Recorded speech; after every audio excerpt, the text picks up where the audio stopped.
Good afternoon, everybody. My name is Damon Irby, and I'm the Director of Global Initiatives at the University of Virginia Center for Politics. On behalf of the UVA Center for Politics, the Career Center, and the McIntire School of Commerce, I want to welcome everyone to today's event, the Hometown Diplomats event with our alumnus, Noah Kaufman. So, Noah, thank you so much for being with us today.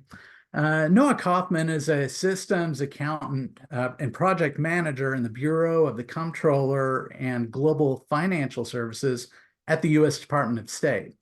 He's worked at the U.S. Department of State since 2014 and previously held positions in for-profit and federal entities, including CGI, AMS, and the Department of Homeland Security.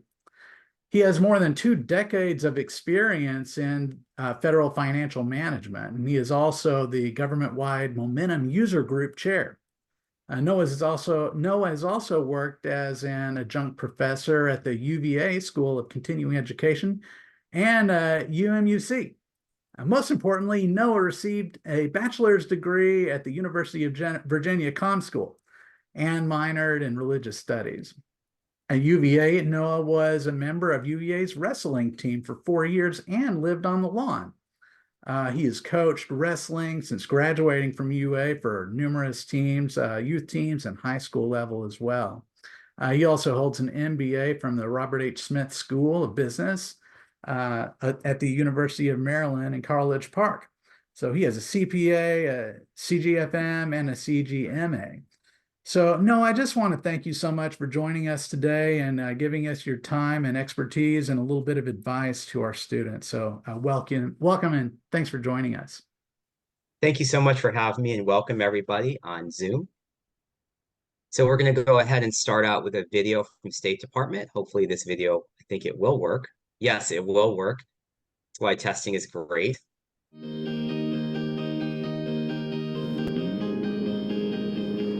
It's a wonderful and complex world out there, filled with challenges and opportunities. That's why America's diplomats with the U.S. Department of State are on the job every day, representing you. We are advancing America's foreign policy interests by uniting our allies, confronting our adversaries, and protecting our citizens. We advance democracy, human rights, global health, and more. We grow markets that create American jobs.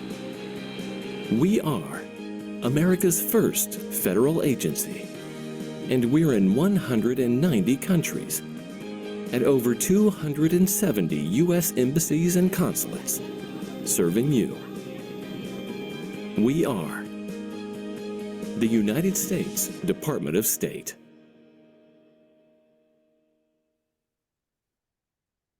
So just some basic, and that's a video from the U.S. Department of State Office of Bureau of Global Public Affairs, and the State Department has various bureaus in that case. So what we're going to do here is talk about the U.S. Department of State and my life as an American diplomat and the work I do. So I support the American society and the government overall, leveraging accounting and IT skills. And I'm going to go into my bio in a little bit of a deeper dive to go through the skills that I've developed to help me in my current position.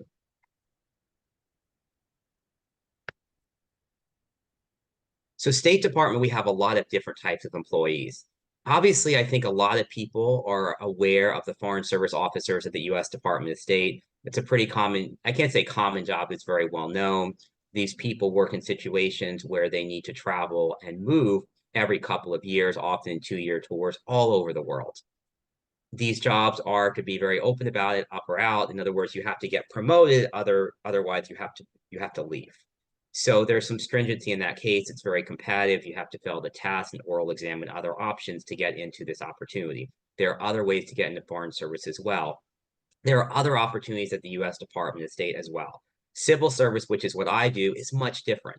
These job opportunities are not up or out. You get an opportunity to get a job and you stay in that position. If you do want to get promoted, you do have to compete for another position in many cases. So it's a lot different. You can stay in that position for many, many years. I have a coworker, he's been in his position over a decade. I have been at my position almost a decade as well. We have a lot of student opportunities. We have a lot of student internships as well. And we also have people that are employed overseas at the post.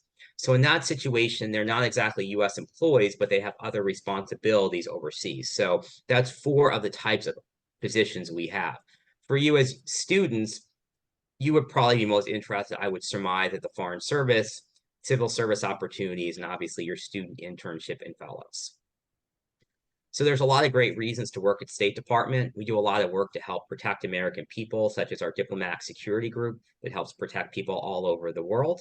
You can have great life experiences, especially Foreign Service officers see the world, but even civil service officers might get travel opportunities or other opportunities as well. The work is tough. It changes all the time. We have to grapple with government regulations, with foreign affairs changes. People can move all around the world, and we have to find a way to properly account for and budget those monies. Some of our people do get to learn foreign languages. We have the opportunity where someone can actually spend 6 to 9 months of their life just learning a foreign language and get paid for it, which is a really amazing opportunity that these people learn a foreign language for free. There are very, very few companies that have, or organizations that give you that opportunity. The corollary, you pay someone money to learn languages at school. So it's a much different situation for those who get it. You can see the world, obviously. There's a lot of things that U.S. Department of State and another group, U.S. Agency for International Development, USAID, do. I should mention that USAID does have a significantly different recruiting approach in that situation, where I've learned recently that USAID often requires their employees in foreign service to have a master's degree. So it's a little bit different. The people entering USAID, at least anecdotally, and talking to one of my friends who works in that entity, often are a little bit older and have a master's degree. So State Department can bring people aboard, in some cases a little bit more junior, in some situations for foreign service.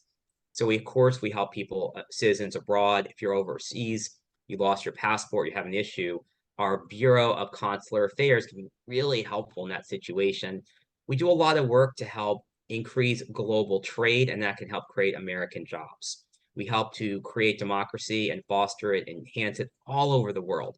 Some of our employees actually help create rules, regulations, and laws for new countries or countries in transition all over the world as well. We hope to make the world safer and work with diplomacy. I'm sure you've seen a lot of news articles recently about Secretary Blinken's work in the Middle East. I'm not going to comment on policy, but obviously we do a lot of important work all over the world. We can help work with issues with feeding people as well, and help people all over the world to enhance their ability to grow food and development in agriculture. We help people in times of crisis. I've had colleagues and friends that have worked in countries that have earthquakes and tornadoes and horrible things, and they're really on the ground helping those countries. So that's super important. And even those of us domestically, we might process transactions that provide money to pay for these emergencies. The rule of law is extremely important. Sometimes we may forget how important our laws and regulations and control of property is to facilitate trade. We help Americans see the world. Of course, we're the ones that issue passport, which in itself is a multi-billion-dollar operation. You can't really leave the country unless you have a passport. We create and approve passports. So that's important as well. And of course, overseas, we're the people that represent the United States of America at over 270 different locations. We should mention that in larger countries, what happens is that we have multiple called consulates. So one nation may have numerous consulates, such as say China might have different offices all over the nation. One of my favorite moments was when I got an award for work I did on a financial system. That was really helpful, and I was really happy getting that award. I am pleased that I was able to get that award while working from home a lot during the worst of COVID and grappling with some family situations, and having a kid at home while working all day was not the easiest thing in the world. But I'm glad to hear that I was able to get that award. And I was really happy that we were able to meet again in person to give that award. A lot of what I do is provide financial information that I think helps the State Department make better decisions on how to spend money, how to set aside money, and make other financial decisions. one of the end goals of the work I do is creating the financial report of the Department of State. So we have one really large financial report that's similar to a 10K or annual report for a for-profit company. And for state, local, and tribal entities, it's the annual financial report. The idea is we want to show, what did we do every year? How much money came in? How much money went out? Did we meet certain metrics? What were important mission items we did to help the world? And we tell the story of what Department of State did that year. And the data that I help analyze will help become part of that financial report. So I want to go into my career. Already, Damon did a great job going through my bio, but I'm going to give a deeper dive. Also, this might, I hope, help you to show how did I get into the State Department. It is not the way that other people might get in, or it was not through Foreign Service at all. So it's a little bit different. I do want to mention that not everybody is going to do Foreign Service for various reasons. So there are different paths to get into the State Department. It doesn't always have to be that you take the Foreign Service exam and then get a Foreign Service job, which is a wonderful career to have, but there are other ways to get in. A career is not something where you just go up here directly. That's not always going to be how career goes. Sometimes you may have different levels that you take in your career or parallel paths. So I really like mountain climbing a lot. I've only climbed a few, but I like the analogy for you of getting to the top, the summit of the mountain. So with that, we're going to do the climb of my career and hopefully the climb of your career. And we're going to start at the base of Mount Kilimanjaro. State Department did not pay for that trip. I paid for that on my own, but I did like the picture. So I was born and raised actually only 14 miles away from where I am right now, 14 miles. I probably on a good day could just run to my dad's house. So I was born and raised like here in Alexandria, Virginia. I attended a local public high school, Mount Vernon High School in Alexandria, Virginia. Many years ago now, I obtained my BS at the University of Virginia. I have a picture to the right, and that's one of my fraternity brothers. Fun fact, he now works for the State Department as a Foreign Service officer. So this guy over here, that's next to my lawn room at a fraternity tailgate, he actually works at the State Department. And that was not intentional, but he's a friend as well. He's a fraternity brother, class of 2001. So after I got my BS in Virginia, as mentioned, with a minor in religious studies, I interned at a company known as Arthur Andersen. Andersen no longer exists. That company has imploded.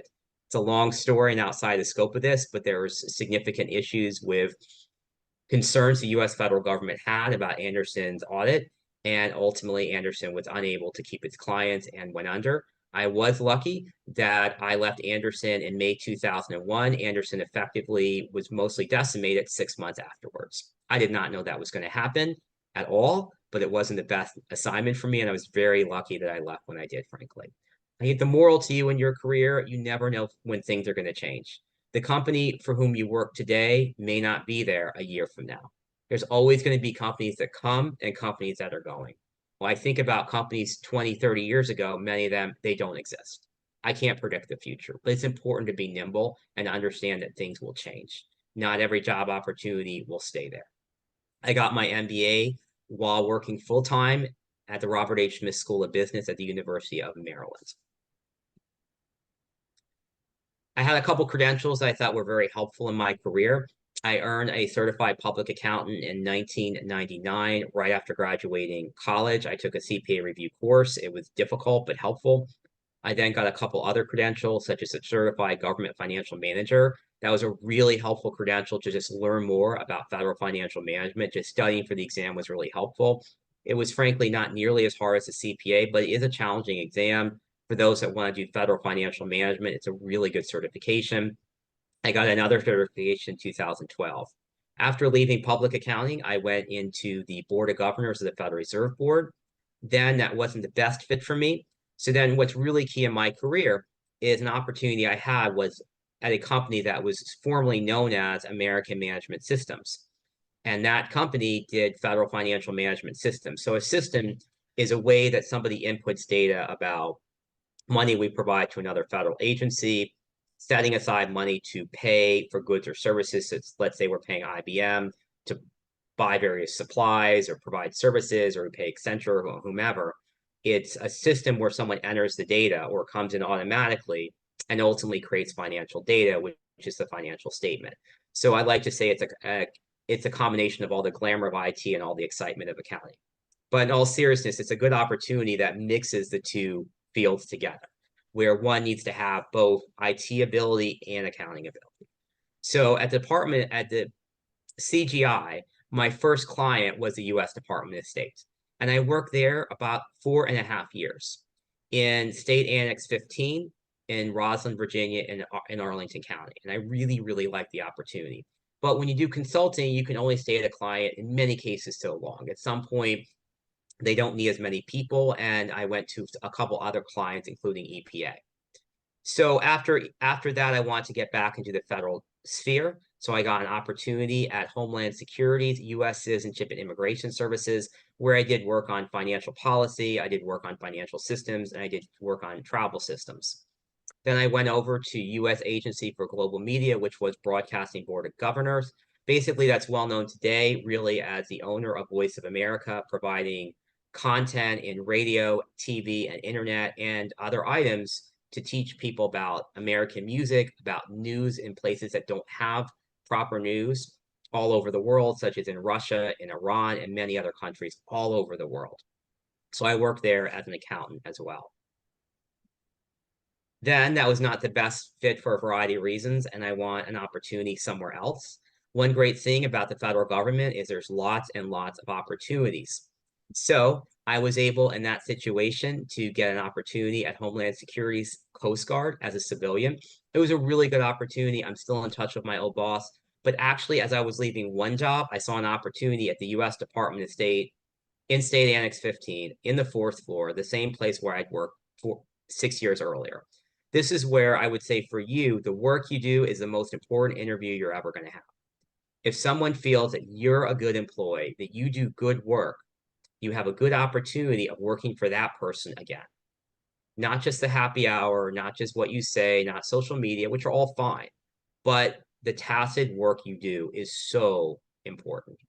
I work today with a lot of people that had other opportunities at State Department 5, 10, 20 years ago. And State Department employees like their work so much, they brought them back along. So the work you do is so important. In fact, during my interview, one man said, you know, you did good work here. And he remembered work I did 6 years prior. So I did get the job opportunity. And that's why I wasn't at Coast Guard that long, because I really wanted to come back to State Department. So I've been here now almost 10 years. So I'm really happy with that. It's a decade in one company, which is something not everyone gets the opportunity.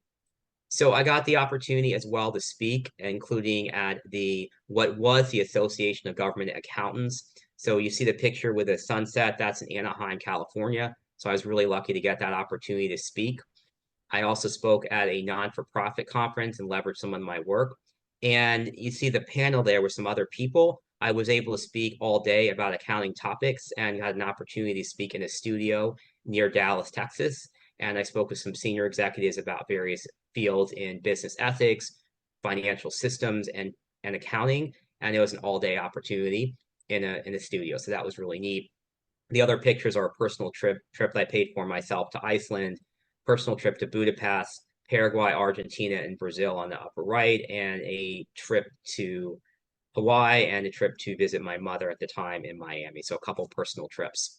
I also was lucky enough to have the opportunity to be on the Ernst & Young / AGA Next Wave Federal Financial Leadership cohort, where he won an Innovation Team Award. So that was a group for leadership development for those who are mid-career. That is, you're not starting your career and you're not a senior executive, you're in between to help propel your career. So that was a really good opportunity. I enjoy traveling a lot, so hence I posted a lot of travel photos. I've been to 47 states. I hope to get to 50 before 50. I don't know if that's going to happen, but that's my goal.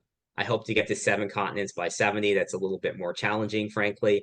As mentioned, I've been coaching wrestling since 1999 and did compete a year and a half ago as well. So I was happy to have that. So I just want to show my older kid. My younger kid is really into money. He stole my wallet one day.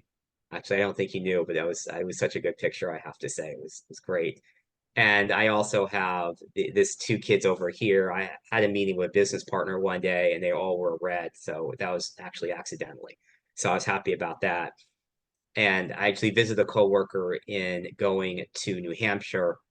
And that's my older child's first college visit at the University of Virginia. So I was really glad with that. It was not a college visit. It's a long story. It's a visit his grandfather at the moment who was at the hospital. But I'm really glad we had that moment to see UVA. So I don't know if he's going to go. Sounds like he's against it, sadly, but we'll see what happens. I was driving him and he said, Daddy, I never want to go to UVA. I almost had a car crash. Very stressful day. Very stressful day. We'll see what happens. Younger one, maybe I got a shot. So what's the work I do at Department of State? I do a lot of work for financial system upgrades. Just like your iPhone, your computer, right? Your computer stops working. It says, stop, I have to do a mandatory upgrade. In financial systems, it's a little bit different. The idea, just to be very cynical, is the companies, including the one for which I used to work, they make money based on selling product. And so they have a situation where, I'll be honest, they stop supporting a product until you buy the new product. That's how these things work. So we have to upgrade the system, otherwise we don't get support. And also there's a lot of federal rules, which I'm not going to do a deep dive to, and to adhere to new federal regulation that happens all the time, you have to consume or basically buy the newer version of the software. We do a lot of work for overseas residential leasing. What does that mean? At Department of State, we provide the opportunity to directly pay the landlord for people to live overseas. So therefore, we have leases for over 18,000 units around the world. We pay directly the landlord. Someone gets to live for free overseas. To be honest, it's a super good deal. They don't pay rent. They don't even cut a check. Department of State, we cut the check. So we have to find a way to set aside money and pay for leases. We have a solution that we had thought would make it easier, or rather streamline the process for 18,000 leases, where what we did is we created a system that would enter data about the lease. And then based on data in the lease, we would use automation to say, okay, we know we're going to have to pay 12 times a year. We'll automatically set aside money, known as an obligation, and then we'll make payment to the landlords. So we're still working on refining that process.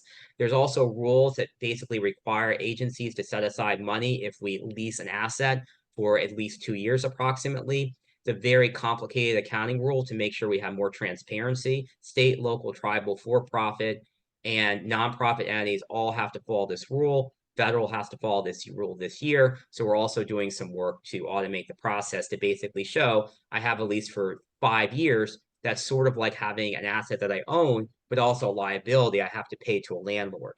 Therefore, we have to have money on the books and money that we set aside, somewhat similar to if your parents own a house. I'm sure Damon might too. You have your asset that you own, that's your house, and then the liability or your mortgage you owe to somebody else. So we have to have a similar type of accounting where you have an asset you own and a liability you owe to someone else. We'll go into interagency agreements soon. And we want to make sure the accounting system is valid. So I also work on shipping on a system that tracks shipping goods around the world. We have people that work all around the world. So we have to ship goods all around the world. It's a logistics system, and it's what we call a feeder system. So data that they spend shipping goods and providing grants all over the world to nonprofits, that data flows into our core system. So we have to make sure the data matches, and then we meet to make sure the data matches. Interagency agreements is one of the biggest things I'm doing right now. The US federal agencies, they buy stuff from other federal agencies. It's a multi-billion dollar a year business. The first step is to go ahead to, really the first step is to identify that we're going to spend money to buy stuff from another agency. We're only going to spend, we think, so much money. That's the general term and conditions, which is used to be a paper form, a 7600A, that shows how much we're going to spend, to whom we're going to give the money, and how long we're going to spend the money. And if we're going to spend all the money up front before getting any goods or services, kind of like your tuition, your parents, or someone else pays all the tuition before you step foot on the grounds. Otherwise, you don't step foot on grounds. So we do the same thing in many cases with agreements that we have. Then we have the order, which is sort of like going to a store and ordering some food. You order food, you're saying, I want to buy food at a specific restaurant for a specific price for a specific period of time. That's what I'm going to buy. So we have orders to buy stuff from another agency for so much money, for certain buckets of money known as funds. So agencies also make sure the regulations allow the agreement as well. One of the biggest interagency agreements for which I am working at this point is working with the newly created Bureau of Global Health, Security, and Diplomacy. We work closely with the President's Emergency Plan for AIDS Relief. So we have an enormous interagency agreement with the U.S. Agency for International Development, USAID, to provide critical supplies for AIDS, including medical. These supplies are huge. We had an agreement recently, which was $400 million. One agreement for over $400 million, bigger than entire agencies, bigger than entire corporations. And this was one agreement with one agency for one thing. So it's very complicated. We get that in one system, and then we have to track the money going out the door, and then we have to show how much did USAID spend on medical supplies. So that's really important. We also buy reimbursable work authorizations for GSA, General Services Administration, to build stuff all over the country. What do we sell? We sell billions of dollars all over the world in thousands of agreements. We provide services overseas. And the services we provide overseas help other agencies. So there are many, many other federal agencies, such as U.S. Agency for International Development, such as Department of Defense, and many other agencies, dozens. And we do work. We don't really do work for them, but we do it services to collect money, to spend money, so they don't have to have people overseas to do the same thing. And then we charge them whatever it costs us.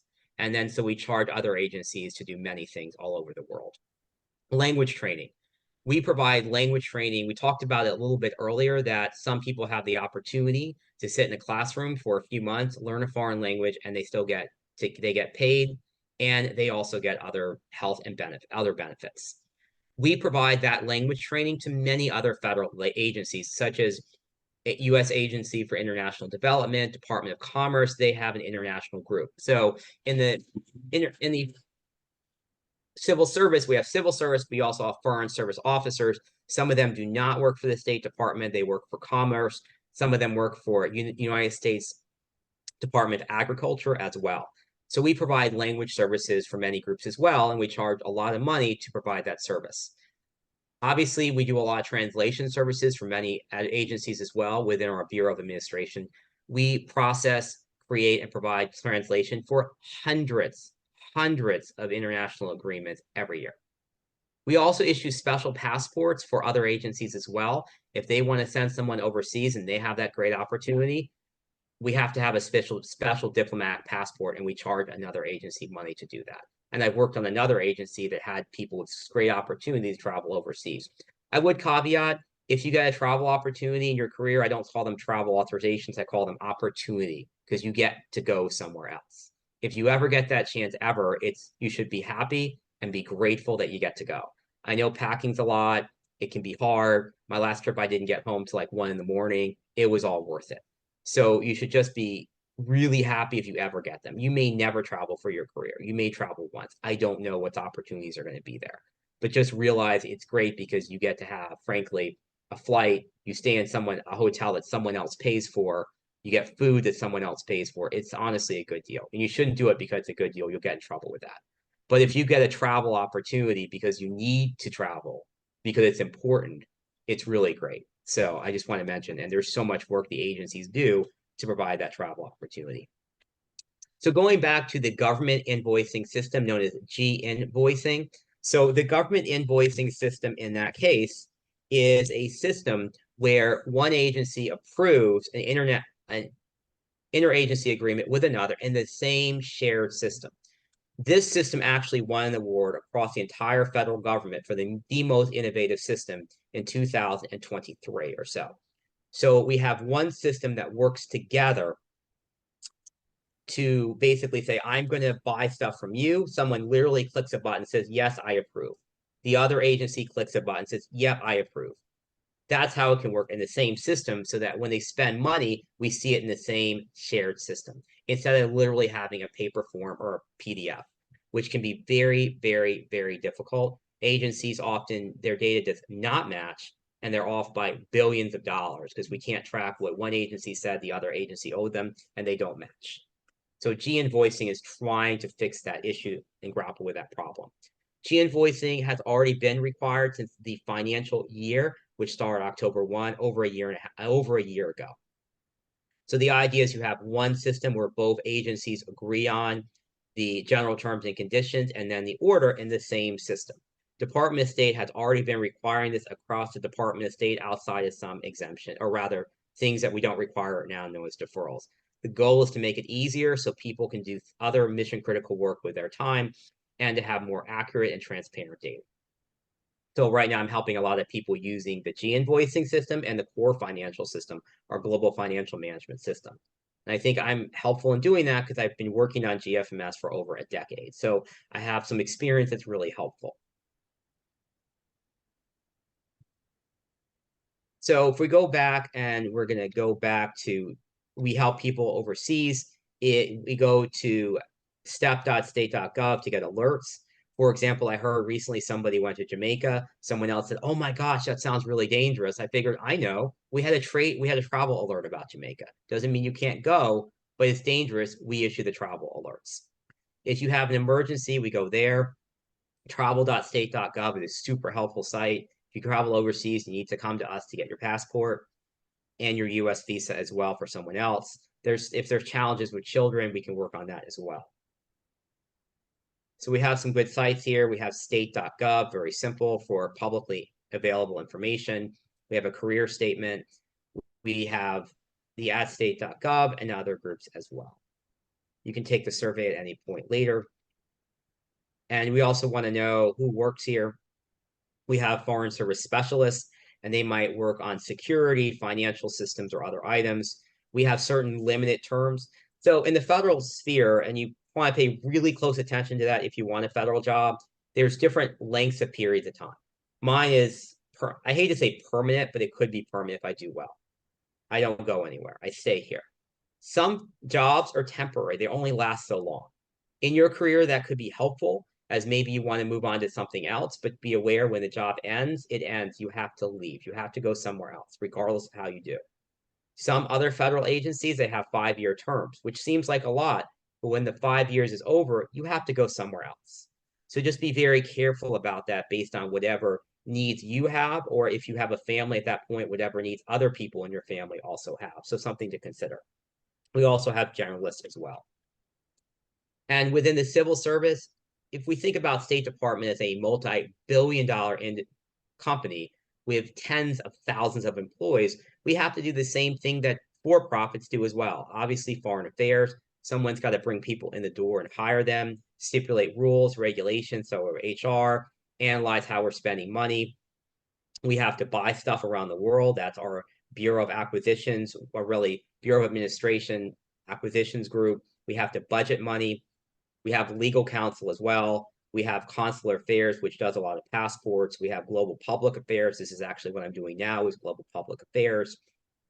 We have information technology as well. And of course, foreign language training. And we have an entire training institute where we serve not only Department of State employees, but people all over the federal government.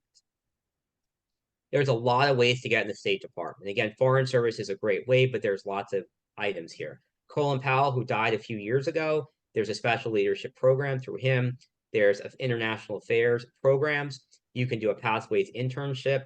There's some graduate programs. We have other internships as well. We have a student federal service that you could do now, probably. We have Presidential Management Fellow, a PMF. That's a really popular program that we work with other federal agencies to provide.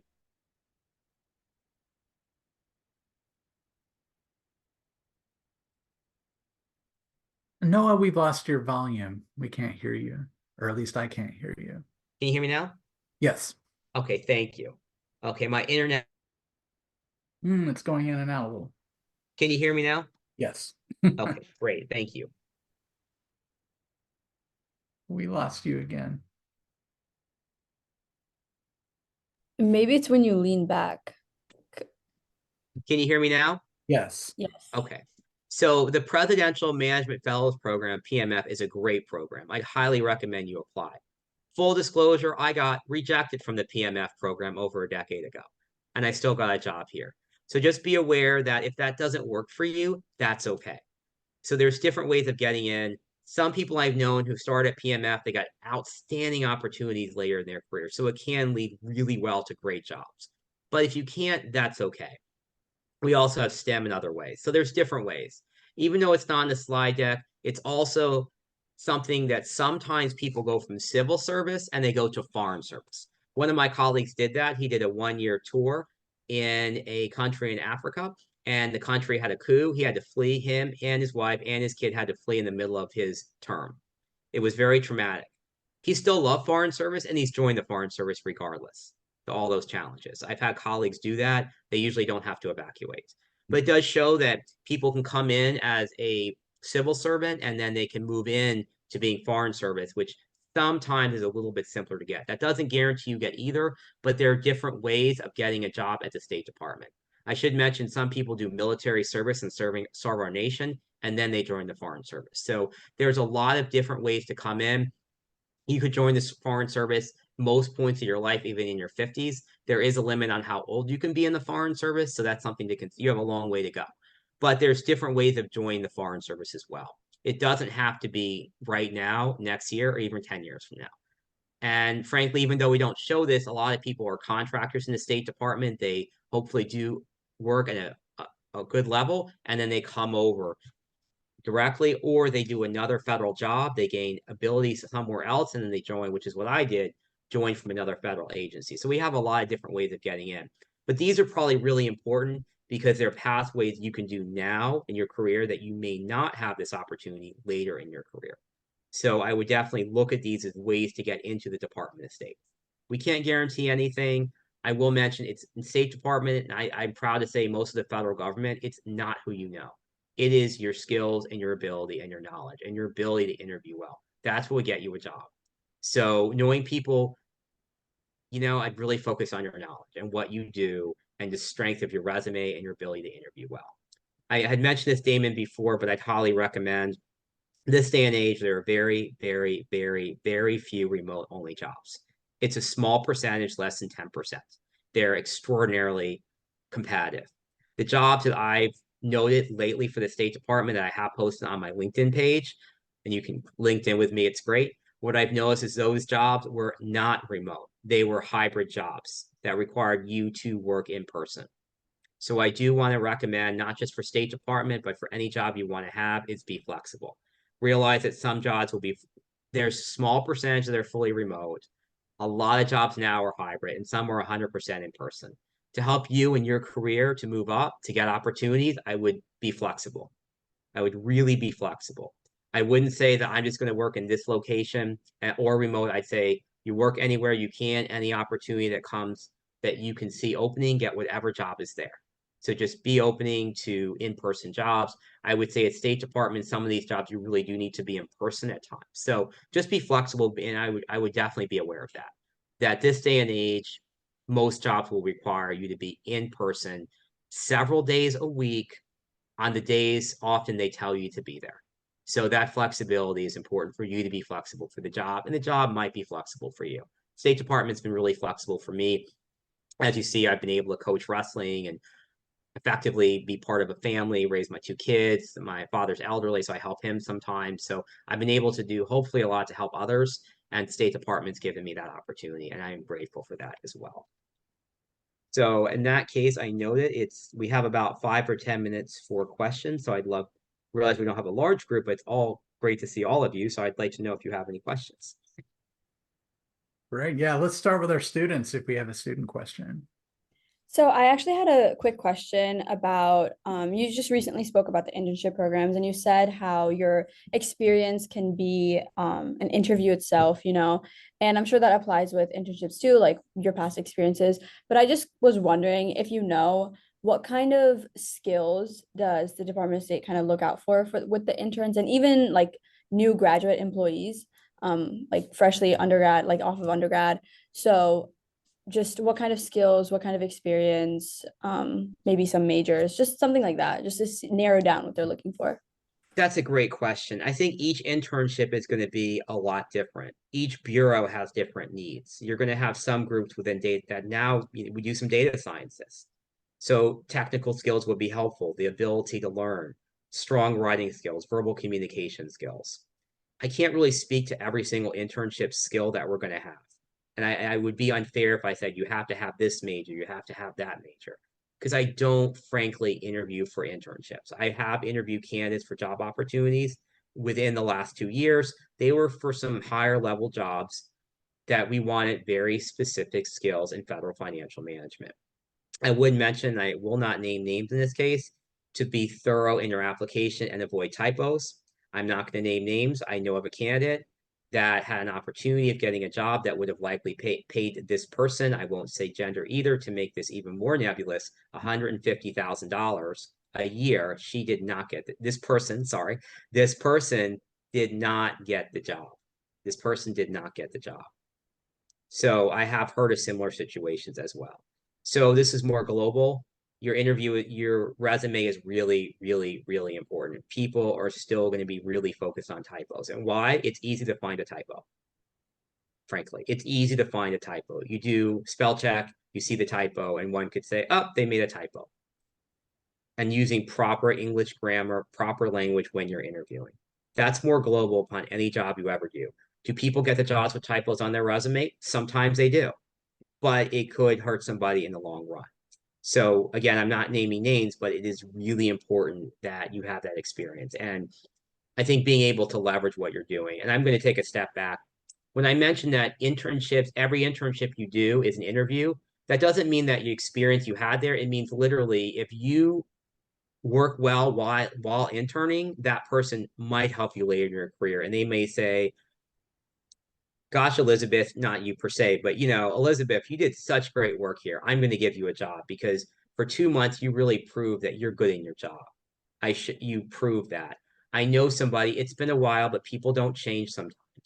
I knew somebody, very strong accountant. She interned someplace. 6 years later, when she wanted to leave the accounting firm, she got the job at that place where she interned 6 years prior from 2 months of experience. Thank you so much. Is there another student question out there? Okay. Well, I have one, and maybe you can use it just to wrap up.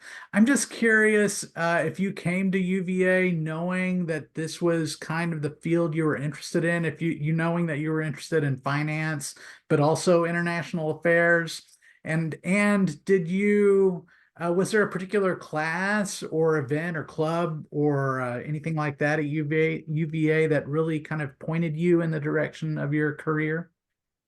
It's a great question. Career's a journey.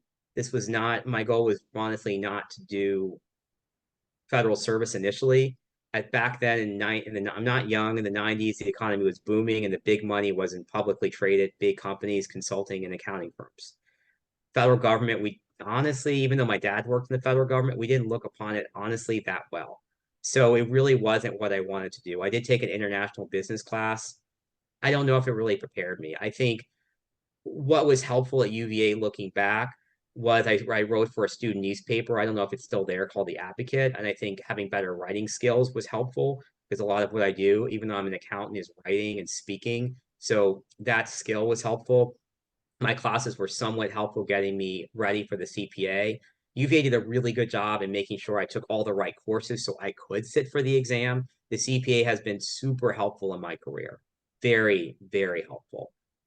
I've gotten job opportunities because I am a CPA. When I talk to people, I have instant credibility because of my CPA. So whatever steps I did towards a CPA, that was helpful. So I don't know if there's a specific course, and it's been a while. Very few professors, they're still even here, right? It's been a long time. Probably like one or two are still even there. Some of them aren't even with us in the world. It's been a while. But I think developing writing skills is good. And also, I don't know what technology changes all the time. It's your ability to adapt to different technology. It's going to be important. So if I said you need to learn this technology, things change. I worked in a system that was supposed to be amazing and helpful and cutting edge. And within 10 years, it was called a legacy system.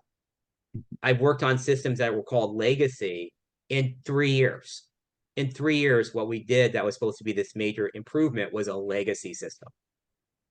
So things will change, right?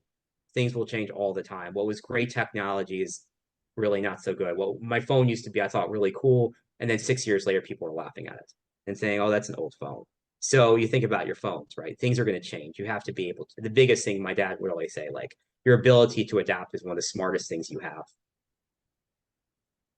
For sure. Well, Noah Kaufman, we thank you so much. On behalf of the Center for Politics, the Career Center, the McIntyre School, I just want to thank you for giving us your time today, giving these students a perspective on a unique side of the State Department that I think many of us were not aware of. So all the best to you, and thank you. And we look forward to seeing you at on grounds before too long. Thank you. Thank you very much. Great. Good luck with everybody in your journeys, and feel free to contact me after the meeting. I will go ahead, and I should have put that into the presentation, and I did not. So I will leave my State Department email in the chat, and you can go ahead to contact me afterwards. I did contact other students contact me at prior presentations. So I wish UVA the best of luck. ACC basketball is coming up, so hopefully UVA does better than the last couple of years. And I wish everyone the best of luck in your career journey. Wonderful. Thank you so much. This was very informative. Thank you. Thank you very much.